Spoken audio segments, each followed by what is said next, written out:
자, 오늘 요한복음 이제 9장 두 번째 시간인데, 좀 제목부터 의미심장하잖아요. 여러분도 궁금하시지 않습니까? 이 고통이라는 부분에 있어서 그리스도인이 알아야 될 부분입니다. 그냥 지나갈 수 있는 게 아니고, 왜냐하면 생각보다 예수 믿는다고 하지만 이 고통이라는 부분이 굉장히 고민스럽거든요. 어떻게 그리스도인은 해석해야 되는가 하는 부분이, 보통 당하는데 그냥 웃으면서 지낼 수 있는 사람은 아무도 없거든요. 잊히지 않으면.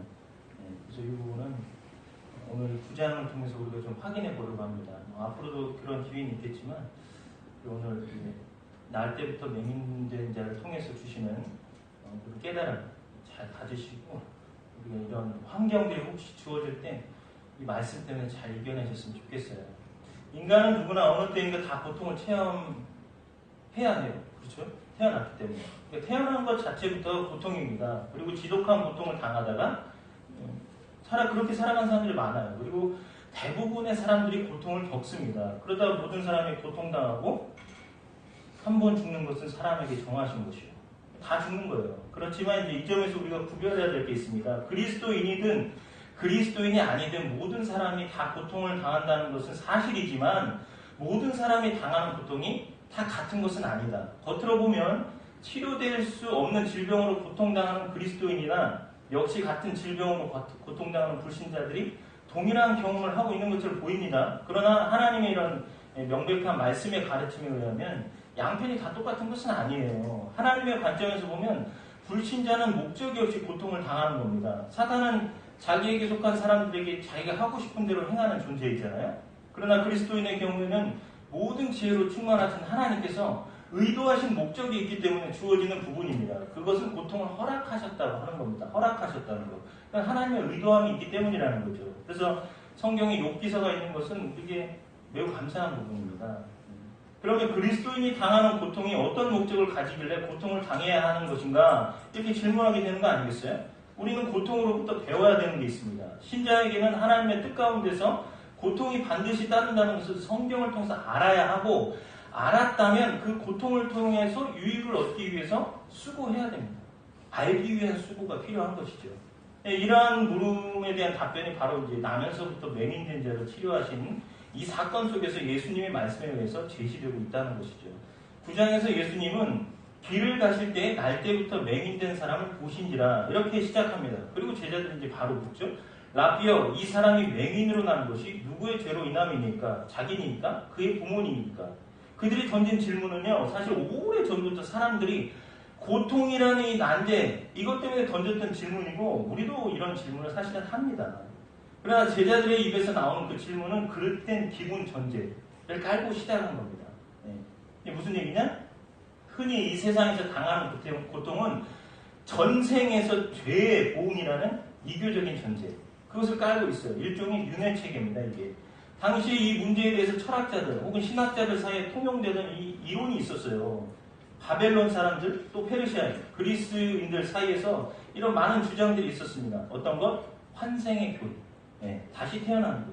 이건 또 유대교파에서도 있었는데 에스네파 그리고 그노시스라고 하는 이런 파에서 가지고 있었던 견해입니다. 그러니까 이 사람들이 무슨 생각했냐? 인간의 영혼은 되풀이해서 이 세상으로 돌아오고, 그 영혼이 이 세상에서 어떤 환경 아래 태어나는가는 인과응보의 법칙에 따라서 결정되는 것이다. 이렇게 주장을 합니다. 그러니까 어떤 사람이 이전의 지상 생활에서 큰 죄를 지었다. 그러면 그건 다음번 지상에 머물 때 특별한 형벌이 할당된다. 이런 식이죠. 그러니까 철학자들은 이런 식으로 인간들 사이에 명백한 불평등을 해결해보겠다는 그 관점을 만들어내려고 이런 생각을 했던 것입니다. 지금 고통스럽고 가난한 생활을 하고 있는 자들은 이전의 생애에서 죄에 대한 형벌을 받고 있는 것이다. 우리도 가끔 이래요. 너무 한탄스럽고 억울할 때 되면 하는 표현이 있잖아요. 전생에 내가 무슨 잘못을 했길래. 안 해보신 분. 이게 한때니까요. 너무 억울하고 고통스러우면 내가 전에 이런 표현은 우리들도 쓰더라는 거죠. 유대인들 사이에서조차도 이 환생의 이론이 어느 정도는 받아들였던 게 우리가 마태복음 16장 13절 14절 말씀으로 확인됩니다. 예수님께서 제자들에게 사람들이 인자를 누구라고 하느냐 이렇게 질문하잖아요. 뭐라고 해요? 더러는 세례요한, 더러는 엘리야, 어떤 이는 예레미야나 선지자 중에 하나입니다. 이렇게 대답을 한단 말이죠. 그러니까 그들의 이 대답은 유대인들 중에 어떤 이들은 선지자들 중에 어떤 한 사람의 영이 지금 예수님 안에서 환생했다. 이런 생각을 가지고 있었던 겁니다. 또 랍비들은 그러나 이런 거에 대해서 지지하진 않아요. 그럼 그들은 어떻게 생각을 했느냐? 유전의 법칙에 대해서 생각을 했습니다. 무슨 얘기? 모든 고통은 부모의 죄 때문에 빚어진 것이다 라고 이렇게 주장합니다. DNA가 이렇게 흘러오기 때문에 되어지는 것이다. 이런 얘기를 하는 것이죠. 예전에 어떤 책 중에 그런 책이 있어요. 가게에 흐르는 저주를 끊어야 산다. 그런 거.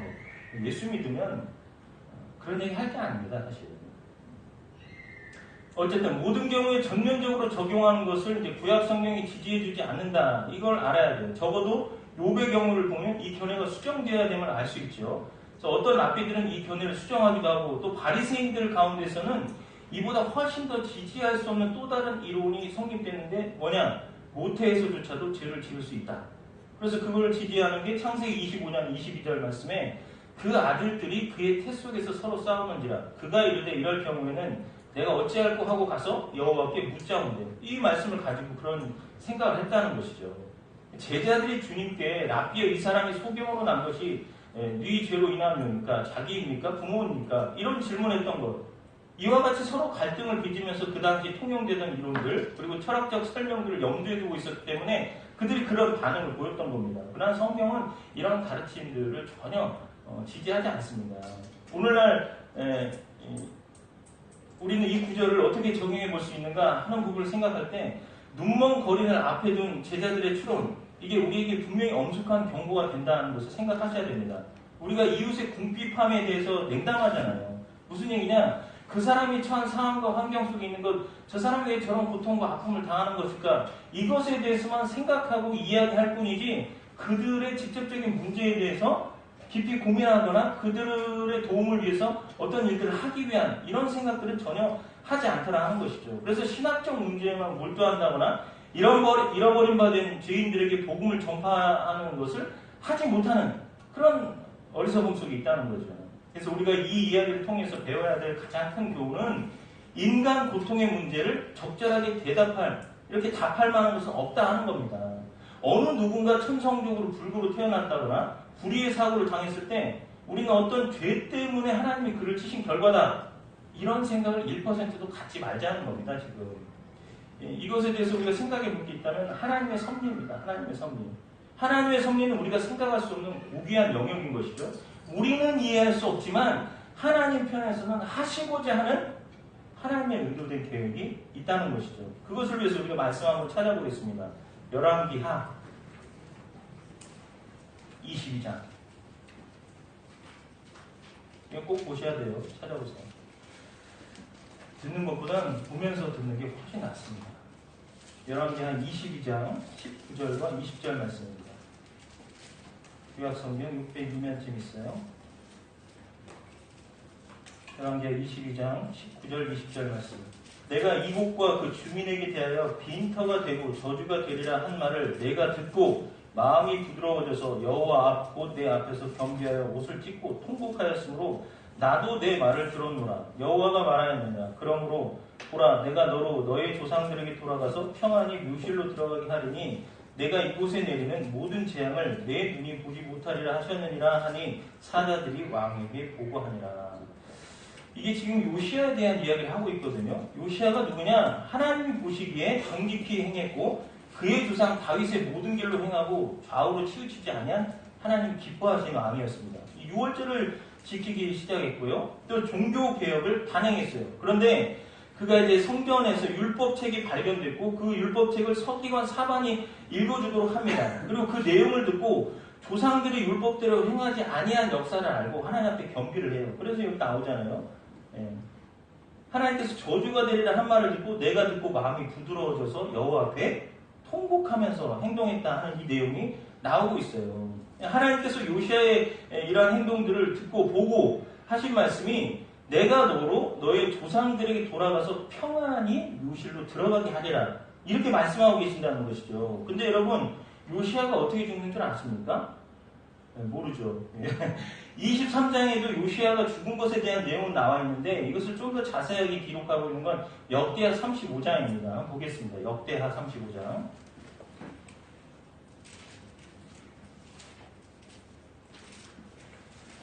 역대하 35장 23절과 24절 말씀 보겠습니다.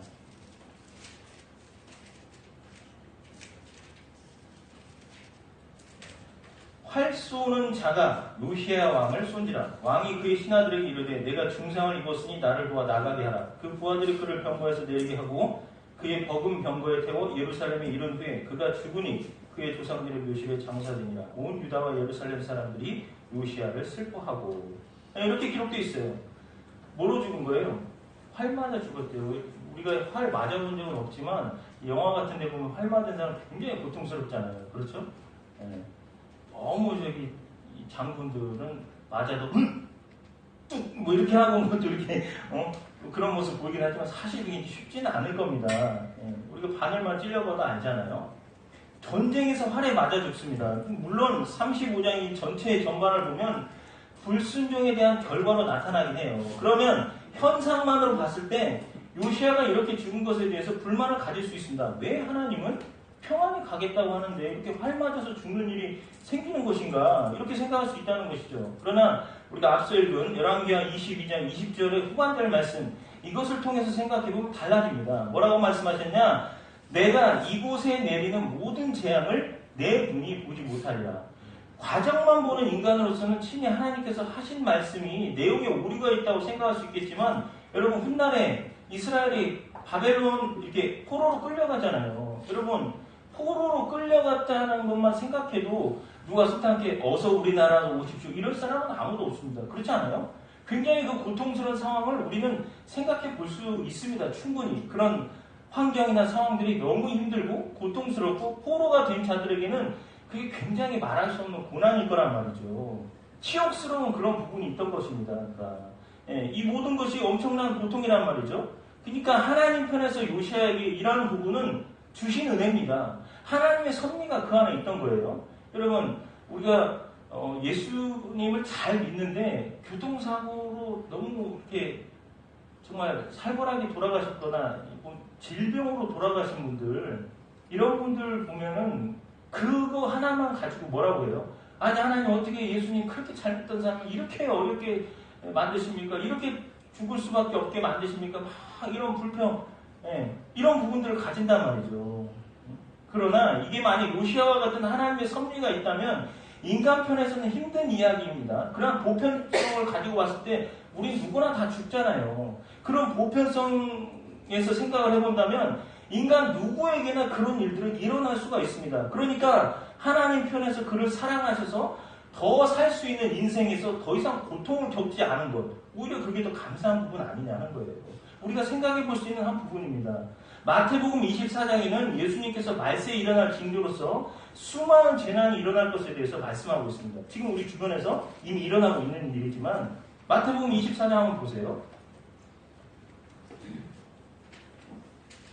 마태복음 24장 20절에서 22절 말씀입니다. 기록되기를 너희가 도망하는 일이 겨울에나 안식일에 되지 않도록 기도하라. 이는 그때 큰 환란이 있겠습니다. 창세로부터 지금까지 이런 환란이 없었고 후에도 없으리라. 여러분 제가 예전에는 생각 못했는데요. 이 말씀 준비하다가 그날을 감하시리라 하는 이 의미가 신자들에게 얼마나 더 감사한 것인지 깊이 생각이 됐습니다. 여러분 인간은 누구나 죽습니다. 그리고 언제 어떻게 어떤 모양으로 죽을지는 아무도 몰라요. 그러나 이 말씀을 대할 때 말세에 주어지는 인간으로서는 감당할 수 없는 환란이 있다는 것이죠. 그렇게 당하면서 죽는 것보다는 그날이 없이 하늘나라에 가는 게 훨씬 낫지 않겠어요? 어차피 죽는 인생인데. 더더군다나 예수님께서 뭐라고 하세요? 너희가 도망하는 일이 겨울이 되지 않도록 기도하래요. 겨울이 되지 않도록. 왜 이럴까요? 왜? 겨울 춥잖아요. 고통스럽잖아. 피난 갔다는 게. 그렇잖아요. 그 다음 또 성경은 1차적으로 누구에게 쓰여졌다? 유대인들을 위해서. 안식일에 되지 않도록 기도하라. 무슨 얘기겠어요? 이 사람들은 안식일을 지켜야 되니까 도망을 못 가요. 그 자리에 있어. 뭐가 되겠어요? 누가 기다려줄 것 같아요? 너희 예배 드릴 때까지 우리가 아직 전쟁 안 하겠다. 뭐 이런 얘기 없단 말이죠. 환란이 그날을 비껴가지 않을 거라는 것이죠. 이해하시겠습니까? 이것의 연장선에 있어서 계시록 9장 6절 말씀에 보면 그날에는 사람들이 죽기를 구하여도 죽지 못하고 죽고 싶으나 죽음이 그들을 피하리로다. 말세에는 죽고 싶어도 죽음이 피할 것이다 라고 성경이 예언합니다. 매혹인즉 더 심한 고통을 안 당하고 죽는 것이 훨씬 낫다는 말이죠. 하나님의 백성들에게 일어나는 모든 일은 다 하나님의 섭리 가운데서 일어나는 일이고 많은 경우에 하나님의 영광을 드러내기 위해서만 고통을 보내신다는 것을 신자라면 염두에 두어야 됩니다. 하나님의 영광을 위해서 고통을 주시는 경우 여러분 우리 그 고통은 크게 명예로운 일 아닙니까? 신자이기 때문에 우리가 가져야 될 생각입니다. 우리는 그 앞에서 겸비해야 됩니다. 그러므로 고통에 대한 신자의 입장은 항상 겸손해야 됩니다. 한 신학자가 이런 말을 했습니다. 누구나 다른 사람들에 대해서는 혹독한 감시자이기 때문에 그 엄격성을 마땅히 자신들에게 적용하는 사람은 드물다. 만일 내 형제에게 어떤 어려운 일이 일어나면 그것은 하나님의 심판이라고 대번에 인정한다. 그러나 내 죄는 간과해버린다. 징벌을 생각하는 문제에 있어서도 누구나 다 자신부터 생각해야 하며 자신이 그 심판을 받기에 가장 합당한 자라고 생각해야 한다. 그래서 이러한 문제에 공정한 재판하는 자가 되고 싶으면 다른 사람들의 악행보다 자신의 악행을 통찰하는 법을 배워야 한다. 무슨 말인지 아시겠죠? 우리가 형상적인 것을 가지고 해석하지 말라는 겁니다.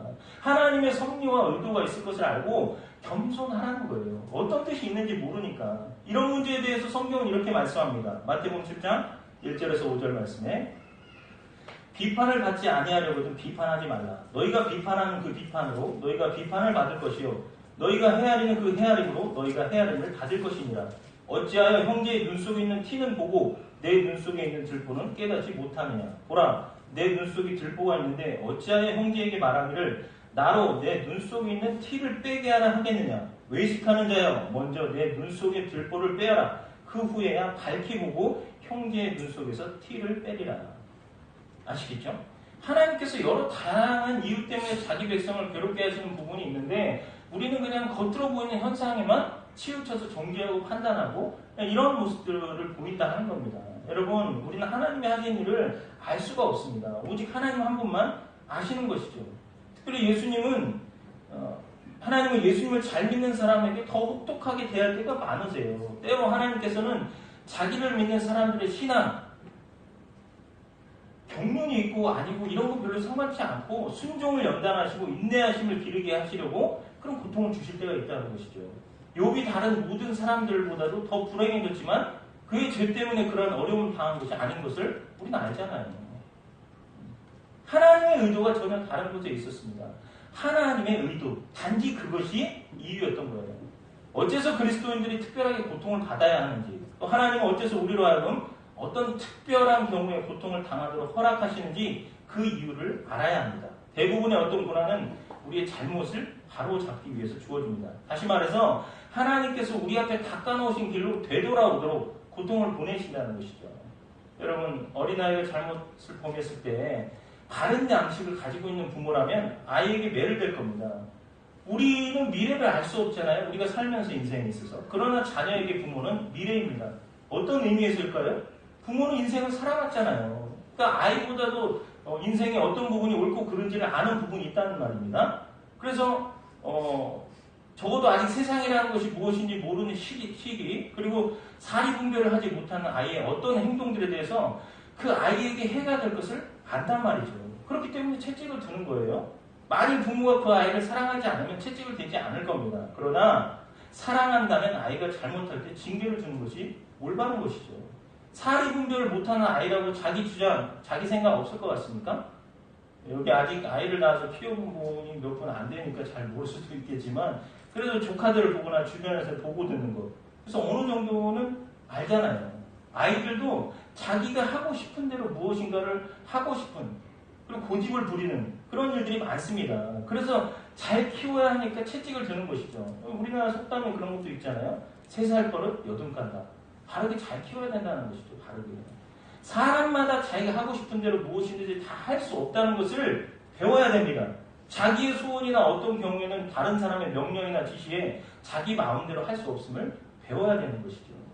자녀가 부모님께 순종함으로 하나님께 순종하는 법을 배우게 되는 겁니다. 그래서 어떤 징계, 매질 이런 것들이 필요하다는 것이죠. 같은 방식으로 죄가 나쁘다는 것을 그리스도인들도 하나님의 법에 따라 살아야 한다는 것을 배워야 됩니다. 여러분, 앞으로 역사 과목이 대입 시험에 포함되는 것 아시죠? 선생님 없어도 몰라요? 네, 하여튼 걸려 있더라고요. 근데 역사 선생님들이 이런 얘기를 합니다. 역사를 모르는 민족은 망한다. 이 얘기 하잖아요. 그런데 이런 말도 있다는 것을 아십니까? 인간은 역사를 통해서 아무것도 배우지 못한다. 무슨 말씀인지 아시겠죠? 계속 알아도 똑같이 반복적이야. 반복. 인간은 결코 배우지 않습니다. 왜일까요? 개인주의, 이기주의, 자기연민, 자기중심적인 인간의 본성 때문에 그래요. 광야 40년 동안의 이스라엘 백성들이 그렇게 하나님이 보여주시고 가르쳐주시고 참아주시고 달래주시고 했지만 어때요? 끝까지 고집부리고 불순종하고 하나님이 하지 말라는 것마다 골라서 합니다. 이게. 저도 자녀들이 이런 말을 하지만 사실 하나님 앞에서 제 생각을 할 때마다 얼마나 하나님이 하지 말라는지만 하면서 살아온 인생인지 참 우리가 그런 존재다 하는 것이죠. 그래서 징계가 필요한 겁니다. 그리고 우리에게 성경을 주신 하나님이 감사하다는 것이죠.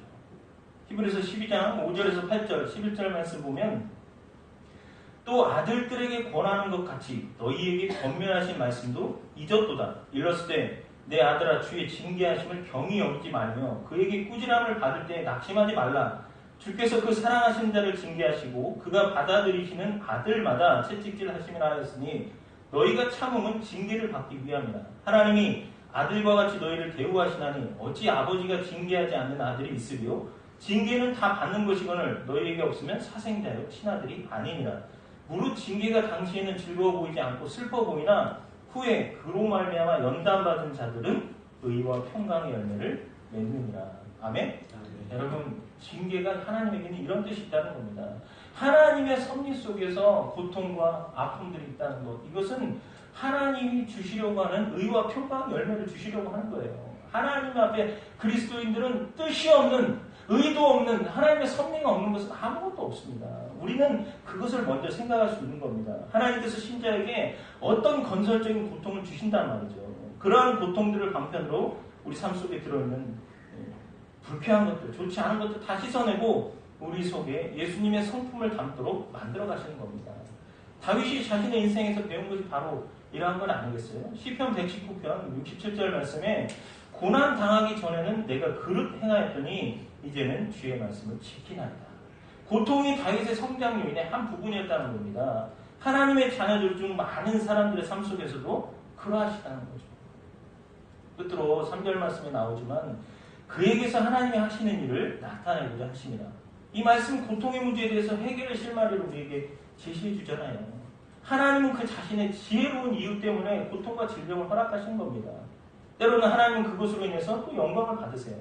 나사렛의 경우가 그렇습니다. 요한복음 11장 4절 말씀에 예수께서 들으시고 이르시되 이 병은 죽을 병이 아니라 하나님의 영광을 위하며 하나님의 아들이 이로 말미암아 영광을 받게 하려 함이라. 또 베드로의 죽음도 마찬가지입니다. 요한복음 21장 19절 말씀에 이 말씀을 하심은 베드로가 어떠한 죽음으로 하나님께 영광을 돌릴 것을 가리키심이라. 아시겠죠? 네. 사도 바울의 고통도 그런 이유에서입니다. 고린도후서 19장 12장 9절 10절에 나에게 이르시길 내 은혜가 내게 족하도다. 이는 내 능력이 약한 데서 온전하여 짐이라 하시니라. 그러므로 도리어 크게 기뻐함으로 나의 여러 약한 것들에 대하여 자랑하리니 이는 그리스도의 능력이 내게 머물게 하려 함이라. 그러므로 내가 그리스도를 위하여 약한 것들과 능력과 궁핍과 박해와 곤고를 기뻐하노니 이는 내가 약한 그때에 강함이라. 라는 것이죠. 맹인도 마찬가지입니다. 그가 날 때부터 맹인이 된 이유는 바로 그가 눈먼 것을 고치심으로 하나님의 능력이 증거되게 하고 그리스도께서 이로 인해서 영광을 받게 하려 하시기 위해서다 하는 것이죠. 그에게서 하나님이 하시는 일을 나타내고자 이런 일을 하시는 겁니다. 욥의 경우에서는 사단과 모든 천사들이 보는 가운데서 욥이 주님으로부터 무엇을 얻어냈기 때문에 사랑한 것이 아니라 주님은 사랑할 만하고 복종할 만한 분이라서 주님을 사랑하는 모습을 보임으로 영광을 드러내게 하시잖아요. 그렇잖아요. 지금 우리가 기억해야 될 것은 욥을 부르신 것처럼 저와 여러분을 부르고 있다는 사실을 믿으시고 아시기 바랍니다. 욥 개인에게 어떠한 일이 일어났다 할지라도 주님이 사랑을 받고 우리의 순종을 받을 만한 분이라는 것, 그것이 진리라는 것이죠. 궁극적으로 욥은 하나님으로부터 옳다함을 받고 상급을 받잖아요. 하나님은 결코 자신의 자녀, 백성을 괴롭게 하시려고 하신 분이 아니십니다.